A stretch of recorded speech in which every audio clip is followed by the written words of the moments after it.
Hey, what's up you guys, and welcome to ATV, and today's video is going to be a little strange. We're going to be talking about my health. So this video is going to be more of an explanation as to where I've been. I disappeared from YouTube for a couple months, mainly because I was burnt out. Completely burnt out. I still am burnt out, but I'm trying my best to at least put out some content as best I can. But I've also been really sick. I've had some health problems. And this video is going to explain the full story of ATV's medical mystery. Let's rewind back to the year 2022. I had a handful of panic attacks, mainly from smoking too much marijuana.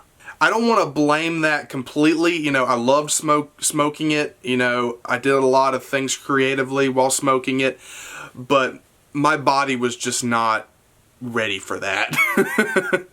I still support weed 100,000%. I still agree that it should be legal in the United States, but it's just not for everyone. And for me, it's not for me. It just caused me to freak out a lot. I'm a hypochondriac, so if I think something's wrong, I take it way further than it needs to go. These panic attacks would vary, you know, with fast heart rate, heavy breathing, the feeling of fear and panic, like something bad's gonna happen, and that would happen every so often. You know, there'd be some nights where I'd be chill, but there'd be some nights where I would be far from chill.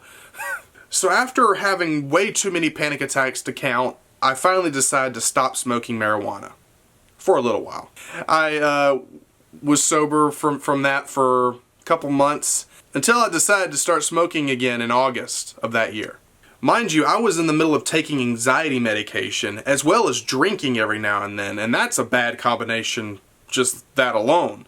This is how crazy I am. I would literally take my anxiety medication one day, not drink or smoke, and then the next day I would skip a dose and drink and smoke, thinking that was completely okay, but we all know that it wasn't, and I'm just stupid. Moving on to early 2023, things got worse. I woke up one day and was dizzy. Every time I would lay down, the room would start spinning. Every time I would lean over to pick something up, the room would spin. I felt dizzy and lightheaded, like I was about to pass out every time. And I was thinking, this can't be good. So I went to the emergency room that day. They drew blood, they gave me fluids, they took my blood pressure, and they came down to the conclusion that I have high blood pressure. Now, did they write me a prescription to fix the blood pressure? No. Did they send me a $2,000 bill and expect me to pay it? You betcha. My problems never seemed to have gotten better after that specific day. I started to do something else really stupid. I began taking somebody else's medication, which I don't recommend doing.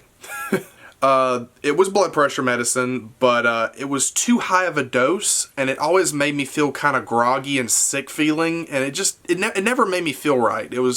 I would even sometimes break the pill in half and only take half, but again, that wasn't helping either that much. I mean, it kind of did, but it never really fully did what it was supposed to do. So yeah, don't take other people's medications, folks. Don't do it. I eventually went to a completely different doctor and explained my situation. They took my vitals. They ended up having to shave little patches in my chest and legs to get skin-to-skin contact so they can actually get my vitals, because I'm a hairy boy. But yeah, they had pity on me and prescribed me some medicine that would inevitably help my situation. They gave me a little paper chart, and they told me to take my blood pressure every morning and evening while I was taking the medication, just to see where we're at. So the next checkup I would go to, she would read my chart and see what needed to be done. And everything seemed to be going alright. My blood pressure seemed to be in decent levels, at least I thought, until I went back for the checkup, and I was completely mistaken.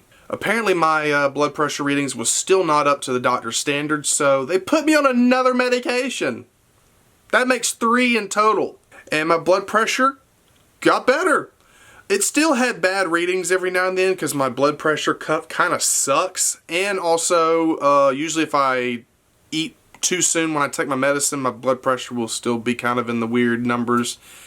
But that's where we're at that current time. now I'm anxiously looking at the sodium content on all food that I consume, because now in my head, I'm thinking that sodium is the main cause of my problems. I start dropping weight like no tomorrow. I think I dipped out at like 30 pounds. I was scared. I legit thought I was dying, but it narrowed down to me just not eating properly. Things did get better over time while I got used to the medication. I put some weight back on. Fast forward to November of 2023. This is when the pain started. The pain started in my left arm and moved to my shoulder, which also moved into my chest. And I know what you're thinking. I thought the same thing too, but it wasn't that. I also had a strange pain in my left side and or rib cage right here. And I went to the doctor and they referred me to a cardiologist. But I got scared and I didn't go to my appointment. They called me several times and I just never got back to them. The pain continued as we moved into 2024. And I went back to the doctor again. And they referred me to a orthopedist this time. I go to my appointment at the orthopedist and they take x-rays of my shoulder and arm.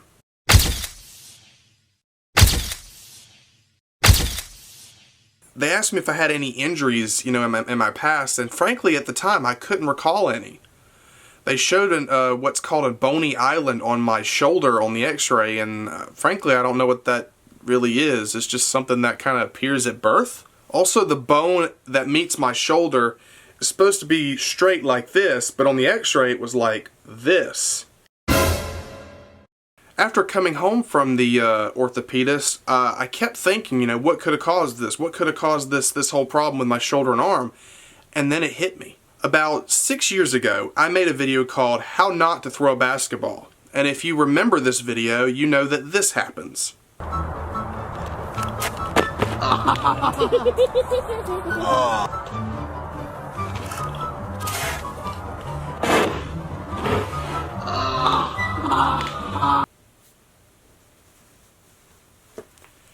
I'm not saying that that's the main cause, but I landed on the same shoulder, on the concrete. So I'm thinking that could have something to do with the shoulder issue. Moving on. They scheduled me an MRI, which I also got scared and decided to not go to. I also knew that I wouldn't be able to afford the bill. I still have medical bills up the ass, so I knew I wouldn't be able to afford it. That's also why I didn't go to that. Eventually the pain just goes away. It subsides for a little while. At the end of May, the pain returns. More painful than ever before. It's in the same spots, in the side of the rib cage, in the shoulder, arm, in the chest, and even like at the armpit area. Just some sharp, excruciating pain. There were moments, where I felt like I was having a heart attack. My heart rate would be up. I couldn't sleep. The pain would be so brutal. And, yeah. And then the pain went away again. And right now, currently, as I'm recording this video, the pain is gone. It's not here. I have scheduled another appointment next Thursday. So now we wait. The medical mystery remains a mystery. So now you know the full story up until this very moment of what's been going on with me lately. I will keep you guys updated in future videos as to what's going on, but as far as you and I are concerned, I have no freaking clue. But if you enjoyed this video and you want to see more, be sure to give this video a thumbs up and also follow me on Twitter and Instagram, and I will see you guys next time on ATV.